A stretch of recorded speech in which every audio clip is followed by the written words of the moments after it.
کریں گے کہ یہ تو کلمے کے درمیان میں آ گئی ہے، تو یہاں پر ایک طریقہ ہے اس کو چھوڑنے کا اور دوسرا طریقہ ہے اس کو پڑھنے کا۔ یا کے اندر بھی دو یا ہیں، طوا کے اندر بھی دو طوا ہے اور واو کے اندر بھی دو واو ہیں، ٹھیک ہے۔ اور یہاں پر اس سے پہلے نون ہے، واو کو افوا پڑھنا ہے یا ہم نے اس واو کو فا کے ساتھ ملانا ہے یا کس طرح پڑھنا ہے ہجے کرنے کے۔ دیکھیں آج کے اس سبق میں اس بارے میں جتنے بھی مشکل ترین الفاظ ہیں آج ہم ان کو پڑھنا سیکھیں گے۔ چلیں سبق شروع کرتے ہیں، غور سے سنیے گا۔ یہاں پر دیکھیں زیادہ تر لوگ یہاں پر وقف کرتے ہوئے کنفیوز ہو جاتے ہیں اور بہت سے لوگ غلطی کر جاتے ہیں۔ غلطی کس طرح کرتے ہیں؟ من الحد یا پڑھ جاتے ہیں یا من الحد جی پڑھ جاتے ہیں۔ یہاں پر صحیح پڑھنے کا طریقہ کیا ہے آج اس کو ہم پڑھنا سیکھیں گے۔ اور اس کے بعد یہاں پر دیکھیں 3 تشدید والے حروف اکٹھے آ رہے ہیں۔ اس آیات کو کس طرح پڑھنا ہے، اس لفظ کو کس طرح پڑھنا ہے، آج کے سبق میں اس کو پڑھنا سیکھیں گے۔ اس کے بعد دیکھیں تو یہاں پر ہم نے وقف کرنا ہے، کس طرح کرنا ہے، آگے ملانا ہے یا اس مد کا نام کیا ہے اور اس کو پڑھنا کس طرح ہے۔ زیادہ تر لوگ یہاں پر کنفیوز ہوتے ہیں، اس کو پڑھنا سیکھیں گے۔ اور یہاں پر دیکھیں اس نون کو پڑھنا سیکھیں گے اور اسی طریقے سے باقی کچھ اور الفاظ ہیں آج کے اس سبق میں ہم ان کو کور کریں گے۔ چلیں سبق شروع کرتے ہیں۔ فَمَسْتَيْسَرَ، میم زیر می نون کو ہم نے لام کے ساتھ ملانا ہے اور لام سے پہلے جو الف ہے اس کو آپ نے چھوڑ دینا ہے۔ نون لام زبر نل، ہا دال زبر حد، مین الحد، یا زیر جی، مین الحد جی۔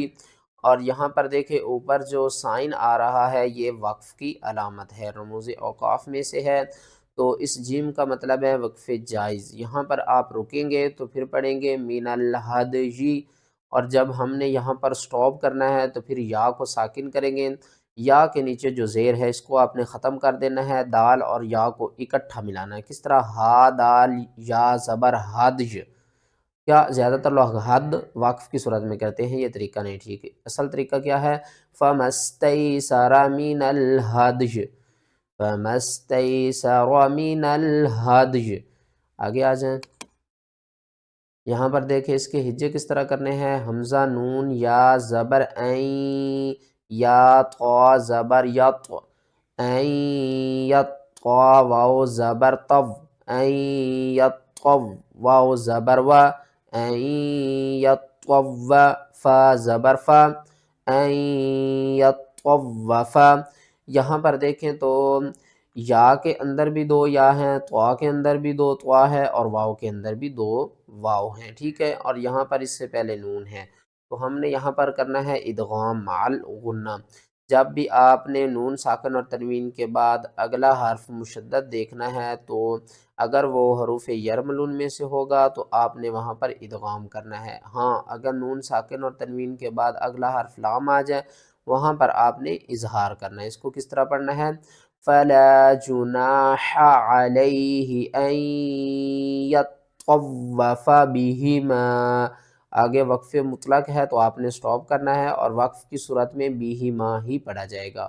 اور تشدید والے جو 3 لیٹر ہیں ان تینوں کو آپ نے سختی کے ساتھ پڑھنا ہے۔ کس طرح؟ أَن يَطَّوَّفَ، أَن يَطَّوَّفَ۔ یہاں پر آگے آ جائیں، اس کو زیادہ تر لوگ پڑھتے ہیں الا دعاء وانی دا آ، کیونکہ وہ کہتے ہیں کہ حمزہ بھی الگ ہے اور یہاں پر بھی حمزہ الگ ہے۔ اس کو صحیح پڑھنے کا طریقہ کیا ہے؟ اور وقف کی صورت میں آ کر جاتے ہیں یا ان کر جاتے ہیں۔ ٹھیک پڑھنے کا طریقہ کیا ہے؟ حمزہ لام زیر اللام، الف زبر لا، الا دال پیش دو، عین الف مد زبر ع، دعا۔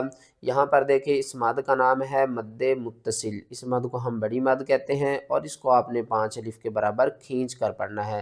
اور یہاں سے لے کر یہاں تک آپ نے اپنے سانس کو نہیں توڑنا۔ ہاں کیوں نہیں توڑنا ہے؟ کیونکہ یہ ایک لفظ ہے پورا، ٹھیک ہے نا۔ یہ الفاظ جو ہیں آپس میں مل رہے ہیں، ٹھیک ہے نا، اور ان کے درمیان کوئی ایسا سائن نہیں ہے کہ آپ یہاں پر وقف کریں یا سانس کو توڑیں۔ آپ نے سانس کو نہیں توڑنا، دونوں الفاظوں کو اکٹھا کر کے ایک ہی سانس میں پڑھنا ہے۔ کس طرح؟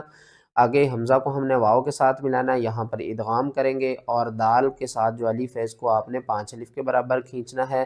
اور لاسٹ میں حمزہ کے اوپر 2 زبر ہیں تو ہم کیا کریں گے؟ اس حمزہ کو ایک الف کے ساتھ بدل کر پڑھیں گے وقف کی صورت میں۔ کس طرح؟ دال پیش دو، عین الف مد زبر ع، دعا حمزہ واو دو زبر آؤں، الا دعاء واو زبر وا، نون زیرنی وانی، دال الف مد زبر دا، وندا حمزہ الف زبر آ، ونداء الا دعاء ونداء۔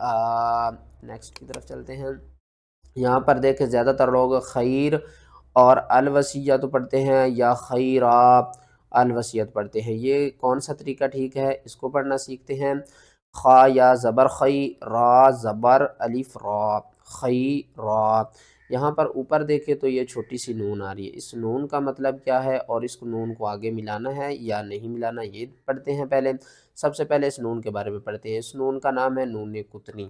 کریں گے کہ یہ تو کلمے کے درمیان میں آ گئی ہے، تو یہاں پر ایک طریقہ ہے اس کو چھوڑنے کا اور دوسرا طریقہ ہے اس کو پڑھنے کا۔ پڑھنے کا طریقہ کیا ہے، یہاں پر دیکھیں خا یا زبر خی، را الف زبر را، خیرہ، اس نون کو اسلام کے ساتھ ملائیں گے جب ہم نے وصل پڑھنا ہے، خیرن الوصیۃ پڑھیں گے، اور جب ہم نے وقف کرنا ہے تو خیرا، اور پھر پڑھیں گے الوصیۃ۔ الف کے اوپر نہ تو کوئی زبر ہے نہ زیر نہ پیش، تو ہم نے الف کے اوپر زبر زیر پیش کیوں لگائی؟ آپ نے ایک بات ذہن میں رکھنی ہے، خالی الف کے بعد دوسرا حرف اگر لام آ جائے تو ہم الف کے اوپر زبر لگا کر پڑھتے ہیں، اور الف کے اوپر جب زبر آ جائے تو یہ الف الف نہیں رہتی، حمزہ میں کنورٹ ہو جاتی ہے۔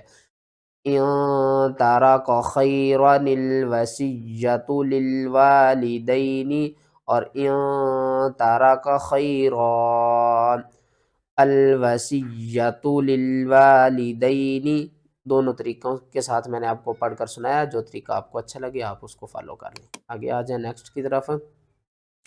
یہاں پر دیکھیں زیادہ تر لوگ کنفیوز ہوتے ہیں کہ واؤ کو افوا پڑھنا ہے یا ہم نے اس واؤ کو فا کے ساتھ ملانا ہے یا کس طرح پڑھنا ہے۔ ہجے کرنے کرتے ہیں، قاف پیش کو، لام لام زیر لل، قلل، عین کو ہم نے فا کے ساتھ ملانا ہے، عین فا زبر عف، واو زبر وا، عفوا، لیکن آپ اس کو افواہ نہیں پڑھ سکتے، کیوں؟ کیونکہ آگے اوپر دیکھیں تو وقف مطلق کا سائن ہے، طوار ہے، تو آپ نے کیا کرنا ہے، واؤ کو ساکن کرنا ہے۔ جب آپ نے واؤ کو ساکن کرنا ہے تو فا اور واؤ دونوں کو اکٹھا کر کے پڑھنا ہے۔ کس طرح؟ عین فا واؤ زبر عفو، دو حروف اکٹھے ہوں تو زیادہ تر لوگ کنفیوز ہو جاتے ہیں کہ ان کو اب ٹھیک کس طرح کرنا ہے۔ تو جب بھی دو حروف اکٹھے ہوں تو دونوں کو ایک ہی سانس میں پڑھنا ہے اور اکٹھا پڑھنا ہے۔ کس طرح؟ قل العفو، قل العفو۔ آگے نیکسٹ کی طرف چلتے ہیں۔ یہاں پر دیکھیں تو ہم نے دو زبر کے اوپر الا دعاء وندا آ کیا تھا نا، تو یہاں پر حمزہ وہی حمزہ ہے لیکن یہاں پر دو زیر آگے، اس کو کس طرح پڑھنا ہے؟ قاف پیش کو، را واو مد پیش رو، قرو، 5 الف کے برابر آپ نے اسے کھینچنا ہے، اور جب ہم یہاں پر وقف کریں گے کیونکہ آگے طوار ہے، وقف مطلق کا سائن ہے، تو ہم کیا کریں گے، نیچے والی دو زیر ختم کر دیں گے، فا ہم نے ساکن کرنا ہے، اور جب حمزہ ساکن ہو جائے گی تو جب بھی حمزہ ساکن ہوتی ہے تو اس کو جھٹکے کے ساتھ ہم پڑھتے ہیں۔ کس طرح؟ ثلاثۃ قروء، لاسٹ میں تھوڑا سا آپ نے جھٹکا دینا ہے۔ کس طرح؟ ثلاثۃ قروء، قروء۔ اس آیت کی پوری تلاوت کرتے ہیں۔ والمطلقات یتربصن بانفسہن ثلاثۃ قروء،